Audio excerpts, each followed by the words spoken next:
Hello বন্ধুরা, math ক্লাসে তোমাদের স্বাগতম। আশা করি তোমরা সবাই ভালো আছো। আজকে আমরা এবিটিএতে পেজ নাম্বার 456 যে অঙ্কগুলি আছে তা আজকে আমরা সমাধান করব। তোমরা দেখো যে 456 পেজের যে অঙ্ক আছে তা এমসিকিউ, অর্থাৎ একের প্রশ্নটি আছে x% সরল সুদের হারে কোনো মূলধনের x বছরের সুদ x টাকা হলে মূলধনের পরিমাণ। অর্থাৎ তোমাদের দেওয়া আছে x% সরল সুদের হারে, অর্থাৎ সরল সুদের অঙ্কটি আছে। তো লিখেছি x%, অর্থাৎ পার্সেন্ট আমরা আর দিয়ে নির্ণয় করি। তো লিখেছি আর ইজিক্যাল টু x%, আর লিখেছি মূলধন x বছর, অর্থাৎ এই এক্সটা হচ্ছে তোমাদের সময়। তো লিখেছি যে টি, যেটা সময়কে আমরা টি দিয়ে প্রকাশ করি, তো লিখেছি টি ইজিক্যাল টু x বছর। আর সুদ যেটা আই দিয়ে প্রকাশ করি সেটা হচ্ছে x টাকা, তো লিখেছি আই ইজিক্যাল টু x টাকা। তো এখন তোমাদের মূলধনের পরিমাণ, অর্থাৎ পির মানটা তোমাদের নির্ণয় করতে হবে। তো লিখবো যে P equal to 100 into I by R into T, এই সূত্রটা আমরা দিব। তো এখন আই, টি এবং আর এর মানটা পরপর বসিয়ে দিব।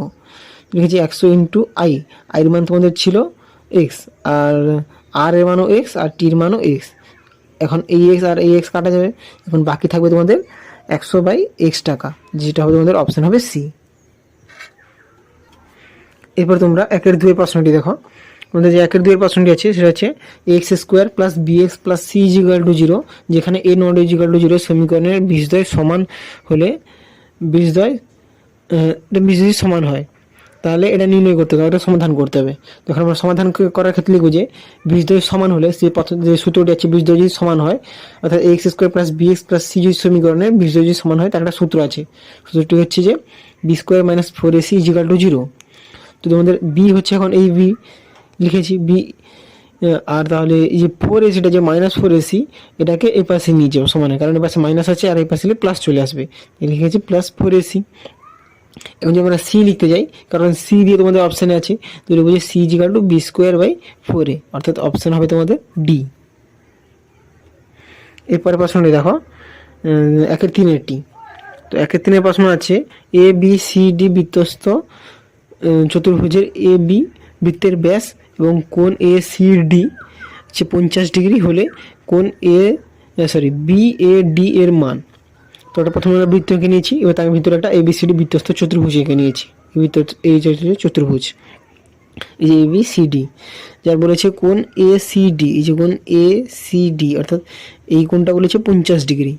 তাহলে কোণ বি এ ডি, অর্থাৎ বি এ ডি, অর্থাৎ এই কোণটা তোমাদের টোটালটা নির্ণয় করতে হবে। তখন আমরা যদি এই কোণটা 50 হয় তাহলে এইটা হচ্ছে 90 ডিগ্রি হবে। তো লিখেছি কোণ এ সি বি, অর্থাৎ এ সি বি, এই কোণটা তোমাদের 90 ডিগ্রি হবে। এরপরে লাইন আবার লিখবো যে অতএব দিয়ে ডিসিবি, অর্থাৎ ডিসি আর বি, এই কোণটা তাহলে হয়ে যাবে তোমাদের টোটালটা 90 প্লাস 50, তাহলে হয়ে যাবে 140 ডিগ্রি, এটা হয়ে যাবে। এই টোটালটা কোণটা 50 ডিগ্রি প্লাস 90 ডিগ্রি হয়ে যাবে 140 ডিগ্রি। তো এই পাশে আমরা লিখবো যে এই বৃত্তস্থ চতুর্ভুজের সূত্র আছে বিপরীত কোণের যোগফল সবসময় 180 ডিগ্রি হয়। তো এখন লিখবো যে কোণ বিএডি, অর্থাৎ কোণ এই যে তোমরা দেখো বি এ ডি, অর্থাৎ এই কোণটা প্লাস কোণ হচ্ছে ডি সি বি, অর্থাৎ এই টোটাল কোণটা ইজিক্যাল টু 180। তো এখন লিখবো যে কোণ বি এ ডি, অর্থাৎ এই কোণটা প্লাস এটা হচ্ছে ডি সি বি, অর্থাৎ এই যে ডি সি বি কোণটা এটা হচ্ছিল 140 ডিগ্রি, লিখেছি 140 ইজিক্যাল টু, এর মানটা বসিয়ে দিচ্ছি 140 ইজিক্যাল টু লিখেছি 180। তাহলে এখন কোণ লিখবো যে কোণ B A D equal to 40, কারণ 180 থেকে এটা যদি এই পাশে আসে তাহলে 180 থেকে 140 যদি যায় তাহলে এখন বাকি থাকবে 40, অপশান হবে তোমাদের বি। এই কোণটা তোমাদের নির্ণয় করেছে বলেছিল যে কোণ বিএডি, এখন নির্ণয় করেছি বিএডি কোণটা, এটা হচ্ছে 40 ডিগ্রি, অপশান হবে বি। এরপর 1-4 প্রশ্নটি দেখো। 1-4 প্রশ্ন আছে এ বি সি একটি ত্রিভুজ, যেখানে sine B plus C by 2 এর মানটা নির্ণয় করতে বলেছে, sine B plus C by 2 এর মানটা। এক্ষেত্রে আমরা সমকোণী ত্রিভুজ এখানে নিয়েছি এ বি সি। তো এখানে যদি আমাদের থাকে sine B plus C by 2, তাহলে সেটাকে আমরা লিখতে পারি যে কস এ বাই 2, এটাকে আমরা এইভাবেও লিখতে পারি, এটা হবে অপশান হবে তোমাদের এ। এরপরে প্রশ্নটি দেখো 1-5। তো 1-5 প্রশ্ন হচ্ছে একটি ঘনকের সমগ্র তলের ক্ষেত্রফল এবং আয়তনের সংখ্যামান সমান হলে ঘনকের বাহুর দৈর্ঘ্য। তো এখন বলেছে ঘনকের সমগ্র তলের ক্ষেত্রফল, তো এখন লিখব যে ঘনকের সমগ্র তলের ক্ষেত্রফল হচ্ছে 6x² এবং ঘনকের আয়তনের সংখ্যামান সমান, এখন আয়তন হচ্ছে ঘনকের যে a³। তো দুটো সমান বলেছে, তো দুটো লিখবো যে সমান, অর্থাৎ a³ ইজিক্যাল টু 6x² লিখে দিয়েছি। এখন যদি আমরা লিখি যে এখন এখানে এ কিউ আছে আর এখানে এ স্কোয়ার আছে, তো এটা দিয়ে কাটা যায়, এ স্কোয়ারের সঙ্গে এখানে একটা বাকি থাকি যাবে, তো লিখবো যে এ ইজিক্যাল টু 6 একক। অপশান হবে তোমাদের সি। এরপরে 1-6 প্রশ্নটি দেখো। 1-6 প্রশ্ন আছে তোমাদের 6, 7, M, 8, N আর 14 সংখ্যাগুলির গড় 9 হলে। এখন আমরা যদি গড় নির্ণয় করি তো লিখবো যে গড়, এই গড়ের সূত্র হচ্ছে প্রত্যেকটা যোগ করবে এবং টোটাল যে সংখ্যা যতগুলি আছে সেটা দিয়ে আমরা ভাগ দিব। এবার এখানে 6টা সংখ্যা আছে, বাই দিয়ে 6 দিয়ে ভাগ দিয়েছি আর টোটাল সবগুলোকে আমরা যোগ লিখেছি যোগ দিয়ে। এগুলো সব যোগ করলে হবে যে এটা বলে দিয়েছি সংখ্যাগুলির গড় হবে 9। তো শর্তানুসারে লিখবো যে এইটা ইজিক্যাল টু 9, কারণ এটা গড় 9 বলে দিয়েছে, লিখেছি ইজিক্যাল টু 9। তো এটাকে যোগ করলে হবে তোমাদের 35 plus M plus N equal to, আর 6 ইন্টু 4 করলে হবে তোমাদের 54। এখন লিখবো যে M plus N equal to 19, কারণ এই 54 থেকে তোমাদের 35 বাদ যায়, এই পাশে 35 হচ্ছে, এটা এই পাশে গেলে হবে মাইনাস আকারে আসবে, বাদ যাবে, এখন থাকবে যে 19। অপশান হবে তোমাদের বি। এরপরে 2-1 প্রশ্ন দেখো। 2-1 প্রশ্ন হচ্ছে শূন্যস্থান পূরণ অঙ্ক। তো 2-1 প্রশ্ন আছে যে হলো পি টাকার বার্ষিক R% চক্রবৃদ্ধি সুদের হারে বছরের সুদের পর্ব 2 হলে N বছরে সম চক্রবৃদ্ধি ড্যাশ। চক্রবৃদ্ধি সুদ এখানে নির্ণয় করতে হবে।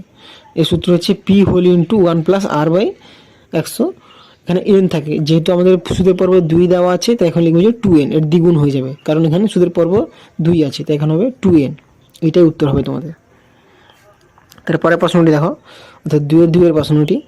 এখানে হবে প্রশ্ন দেওয়া আছে তোমাদের বইতে শুধু 5 - 3, সেটা 5 হবে না, √5 হবে। প্রশ্ন একটু ভুল আছে। এবার √5 - 3 এর অনুবন্ধী করণী, এটা হবে √5 প্লাস 3, এটা হবে অনুবন্ধী করণী এর। তারপরে প্রশ্ন দেখো 2-3 তো 2-3 প্রশ্ন আছে দুটি ত্রিভুজের সদৃশ্য হবে যদি তাদের ড্যাশ বাহুগুলি সমানুপাতিক হয়। এটা হবে অনুরূপ বাহুগুলি যদি তাদের সমানুপাতিক হয় তাহলে সেটা এটা হবে অনুরূপ, ড্যাশে হবে তোমাদের অনুরূপ বাহুগুলি সমানুপাতিক হয়। এবার দেখো 2-4 প্রশ্নটি। 2-4 প্রশ্ন আছে একটি লম্ব বৃত্তাকার শঙ্কুর আয়তন ভি একক এবং ভূমিতলের ক্ষেত্রফল এ বর্গ একক হলে উচ্চতা ড্যাশ একক হবে। তো শঙ্কুর আয়তনের যে সূত্র আছে সেটা হচ্ছে 1/3 পাই আর স্কোয়ার এইচ, যেটাকে তোমাদের ভি বলেছে, লিখবো যে 1/3 pi r square H equal to V. আর ঘনকে সমগ্র ভূমির ক্ষেত্রফল এ বর্গ একক বলেছে। তো শঙ্কুর ভূমির ক্ষেত্রফলের সূত্র হচ্ছে পাই আর স্কোয়ার, যেটাকে তোমাদের এ বলেছে, তো লিখবো যে pi r square equal to A. তো অতএব লিখবো যে 1/3 pi r square H equal to V, যেটা প্রশ্ন তোমাদের বলেছিল। এখন লিখবো pi r square equal to A হয়, তাহলে আমরা এখানে পাই আর স্কোয়ার বদলে এ বসিয়ে দিব, লিখবো যে 1/3 A H equal to V. তো এখন এইচ এর মানটা তোমাদের নির্ণয় করতে বলেছি, ড্যাশ উচ্চতা তোমাদের নির্ণয় করতে বলেছি, তাই তো এইচ ইজিক্যাল টু লিখবো যে 3v/a, কারণ এই 3টা এখানে গুণ হলে হবে 3v, আর এই এটা এখানে বাই আকারে আসবে, ডিভাইডেড আকারে, তাই লিখবো যে 3v/a। তখন উচ্চতা হবে তোমাদের এইটা 3v/a। এরপরে 2-5 প্রশ্নটি দেখো। 2-5 প্রশ্ন আছে cos square theta minus sine square theta equal to half হলে cos to the power 4 theta minus sine to the power 4 theta এর মান এটা নির্ণয় করতে হবে, ড্যাশ দেওয়া আছে। তো লিখবো যে cos to the power 4 theta minus sine to the power 4 theta নির্ণয় করতে হবে। তো টু দি পাওয়ার 4কে আমরা এইভাবে লিখতে পারি যে cos স্কোয়ার থিটা এর হোল স্কোয়ার দিয়ে আবার হোল আর স্কোয়ার দিয়ে দিব, কারণ স্কোয়ার যদি এটা গুণ হয়ে যায় তাহলে আবার 4 হয়ে যাবে, তাহলে টু দি পাওয়ার 4টাকে এইভাবে ভেঙে নিচ্ছি, cos স্কোয়ার থিটা এর আবার হোল স্কোয়ার করে দিচ্ছি। একই রকমভাবে এটাকে সেভাবে ভাঙবো, লিখবো যে সাইন স্কোয়ার থিটা আবার এর হোল স্কোয়ার করবো, তো এটা হয়ে যাবে যে A square minus B square. তো এর সূত্র হচ্ছে A plus B into A minus B. তো লিখেছি cos square theta plus sine square theta, আর এটাকে আবার লিখবো যে cos square theta minus sine square theta, কারণ একবার প্লাস লিখবো একবার মাইনাস লিখবো। তো এটা হচ্ছে cos square plus sine square, cos square plus sine square সূত্র হচ্ছে 1, এটা হয়, অর্থাৎ sine square plus cos square এটা 1 হবে। আর এটা হচ্ছে cos square theta minus sine square theta, এর মান দেওয়া আছে তোমাদের হাফ দেওয়া আছে, তো এটা লিখবো যে 1 ইন্টু হাফ, উত্তর হবে তোমাদের হাফ। এরপরে 2-6 প্রশ্ন দেখো। 2-6 প্রশ্ন আছে যৌগিক গড় মধ্যমা সংখ্যাগুলোর মান হলো ড্যাশ প্রবণতার মাপক, এটা হবে কেন্দ্রীয় প্রবণতার মাপক, ড্যাশ হবে তোমাদের কেন্দ্রীয়। এরপর 1-3 প্রশ্নটি দেখো, 3-1 ভুল বললাম, 3-1, এটা হচ্ছে সত্য মিথ্যা প্রশ্ন। তো 3-এর প্রশ্ন আছে ABC এর মূলধনের অনুপাত 1/2:1/3:1/4 হলে লাভ্যাংশে বন্টনের অনুপাত 4:3:2। এটা হবে কিনা তোমাদের নির্ণয় করে দেখতে হবে। তো এটা তাদের মূলধনের অনুপাত দেওয়া আছে 1/2:1/3:1/4। এটা ইস্যু দেওয়া আছে, আমি এখানে কমা দিয়ে লিখেছি, একই ব্যাপার, মানে একই ব্যাপার না, এটা বোঝাতে অন্য ব্যাপার লিখেছি, একই ব্যাপার কিন্তু নয়। তো এটাকে আমরা এখন এর যে এটা লসাগু করব। লসাগু লিখেছি 2, 3 আর 4, এদিকে লসাগু করলে তোমাদের হবে 12। দেখে নাও, এটা লসাগু করলে হবে 12। এখন 12 প্রত্যেকটার সঙ্গে আমরা গুণ করে দিব। তো লিখবো যে 1/2 × 12, 1/3 × 12 আর 1/4 × 12। এটা যদি কাটাকাটি করে 2, এটাতে 6 বার হবে, 3 4-এ 12 হবে, আর 4 3-এ 12 হবে। অতএব তোমাদের উত্তর হবে 6:4:3। এইটা হবে তোমাদের উত্তর, অর্থাৎ এটাই হবে তাদের লাভ্যাংশ অনুপাত। এটা মিথ্যা হবে, এখানে তোমাদের বলেছিল 4:3:2, এটা হবে, কিন্তু হয়েছে এইটা 6:4:3। এটা তাহলে মিথ্যা হবে। এরপরে 3-2 দেখো, 3-2 প্রশ্ন আছে যদি x ভার্সেস y হয় তাহলে x⁴n ভার্সেস y⁴n হবে। হ্যাঁ, এটা কিন্তু সত্য হবে, কারণ এটা যদি ভ্যারিজের সমানুপাতিকে হয়, সমানুপাতিকে টু দি পাওয়ার যত থাকতে পারে তারাও সমানুপাতিকে থাকবে, এটা সত্য হবে। তারপরে প্রশ্নটি দেখো 1/3-এরটি। তো 1/3-এর প্রশ্ন আছে 3, 14, 18, 20 5 তথ্যের মধ্যমা 18 হবে। তো প্রথমে এটাকে সাজিয়ে নিব, ছোটো থেকে বড় সাজাবো। প্রথমে লিখেছি 3, 5, 14, 18 আর 20। তাহলে এখান থেকে মধ্যমা টোটাল এখানে 5টা আছে, 5টা, তাহলে এ পাশে 2, এ পাশে 2, 4, আর এখানে মাঝখানে এটা হচ্ছে মধ্যমা 14টি। তো মধ্যমা লিখবো যে মধ্যমা হচ্ছে 14। এটা মিথ্যা হবে, কারণ প্রশ্ন বলেছিল মধ্যমা 18 হবে, কিন্তু মধ্যমা হচ্ছে 14 তোমাদের, এটা মিথ্যা হবে।